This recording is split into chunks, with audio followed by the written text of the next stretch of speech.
Dear students, welcome in English class 10th. Today is chapter 3rd, second part, the black aeroplane. The black aeroplane, it is the story of autobiographical of the narrator who have written an incident of his own life during men's air flight. Okay, let's start the chapter, students. Let's start. Black aeroplane. The moon was coming up in the east behind me, and stars were shining in the clear sky above me. Narrator here want to express that it is the timing of the night. Moon was coming than the sun. Okay, in the east behind the narrator, and stars were shining. Due to night time, stars become in position and shining in clear sky. There was not cloud in the sky, means sky was totally clear, no cloud there. आकाश एकदम साफ था, रात का समय है. Narrator ने देखा तारे चमक रहे हैं. And I was happy to be alone high up above the sleeping countryside. Means it is more exciting and happy moment when narrator was over the countryside and all were sleeping during his flight. I was flying my old Dakota aeroplane Air France back to England. And narrator ने black Dakota नाम का एक जो है aeroplane उसको fly किया है, लिया है अपनी उड़ान के लिए, अपनी फ़्लाइट के लिए, और over the France back to England, France के ऊपर से जा रहा है, इंग्लैंड वापस जाना है उनको. I was dreaming of my holiday and looking forward to being with my family. और मेरी आँख के सामने जैसे मेरी फैमिली दिख रही है, because narrator want to meet his family, become much more excited. I looked at my watch and narrator sight again and again on their watch, wrist watch. 1:30 in the morning. 1:30 means it's 1:30. After 12 o'clock become AM and it's morning 1:30 at night. Okay, I should call Paris control soon, I thought as I looked down past the nose of the aeroplane. Means narrator ने control room को आवाज़ लगाई, Paris control room को, नीचे की तरफ देखा उन्होंने. आई saw the lights off the city, big city in front of me. The whole the city looks lightning, road lights and their house lights, everything looking so lightful. I switched on the radio and said, Paris control Dakota DS-088 here. Can you hear me? I am on my way to England, over.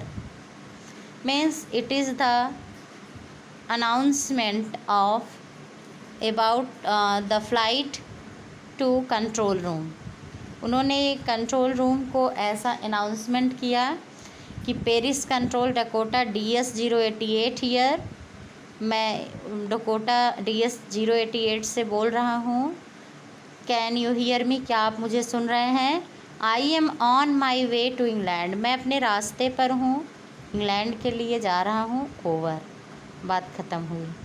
The voice from the radio answer me. Voice ने reply किया immediately, तुरंत. DS-088 I can hear you. You are to turn 12 degrees west now. DS-088 over. Means उसने बताया कि मैं सुन सकता हूँ. You are to turn, आपको चाहिए टर्न होना, 12 डिग्री वेस्ट, 12 डिग्री वेस्ट हो जाइए, और यही बताया उसने. I checked the map and the compass, switched over to my second and last fuel tank. Means narrator have checked his everything, compass and fuel tank, and turned the Dakota 12 degree west, और अपने उस flight को, उस जहाज़ को जो है 12 degree जो है वेस्ट की तरफ मोड़ा, टुवर्ड्स इंग्लैंड, इंग्लैंड की तरफ. I will be in time for breakfast, I thought. In these lines, narrator was in imagination. Means he was imagining that he was with his family and he will be with his family at morning time. Okay. So breakfast time it is. Means सुबह breakfast के समय तक वो अपनी family में पहुंच जाएगा. And I thought a good big English breakfast, और वो एक बहुत ही अच्छे बड़े इंग्लिश ब्रेकफास्ट मीन्स जो डिशेस आती हैं इंग्लिश ब्रेकफास्ट में, उसके बारे में सोच रहा है. एवरीथिंग वॉज गोइंग वेल, सब कुछ अच्छा जा रहा था. सपने में था narrator.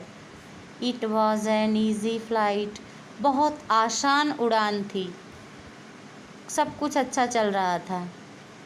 Then what happened, Paris was about 150 kilometres behind me. Narrator ने पेरिस को 150 किलोमीटर पीछे छोड़ दिया था. When I saw the clouds, just then he had seen clouds in the sky. Storm clouds, these are not simple clouds, these were stormy clouds. They were huge. They looked like mountains, black mountains, standing in front of narrator across the sky.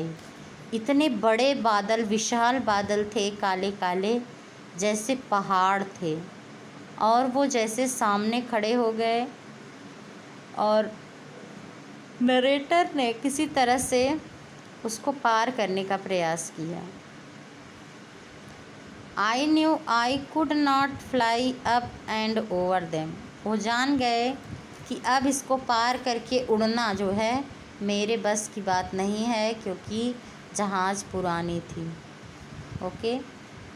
I knew I could not fly up and over them and I did not have enough fuel to fly around them to the north or south.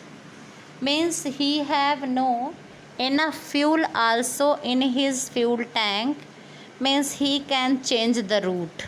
वो किसी भी तरह से root भी नहीं change कर सकते थे इधर उधर, और उड़ भी नहीं सकते थे. Okay. This condition taken place and Paris was about 150 kilometres behind me. Paris भी 150 किलोमीटर पीछे था. वापस भी लौटना जो है वो इम्पॉसिबल था. When I saw the clouds, storm clouds, you know, then I ought to go back to Paris. उन्हें जाना चाहिए, सोचे पीछे चला जाऊँ. आई थॉट, मैं सोचा. But I wanted to get home. But narrator want to go home, want to reach at home till his morning breakfast. I wanted that breakfast because he was eager to that English breakfast. So I shall take the risk, I thought. And then narrator thought he will take the risk. उन्होंने जो है risk लेने के लिए निर्णय किया. And flew that old Dakota straight into the storm, और सीधे उसी तूफ़ान में अपनी जहाज़ को लेकर के चले गए. Means he have taken risk. Okay. Inside the clouds everything was suddenly black. आसमान के अंदर, बादलों के अंदर सब कुछ काले रंग का हो गया. Everything looks like black in colour. It was impossible to see anything outside the aeroplane. अब एरोप्लेन के बाहर कोई चीज़ देखना एकदम मुश्किल हो गया था. Because aeroplane was surrounded to everywhere by the huge and like the mountainous cloud black in colour. Okay. That's it today, students. Read the chapter line to line and write difficult words meaning. Thank you, class. Thanks.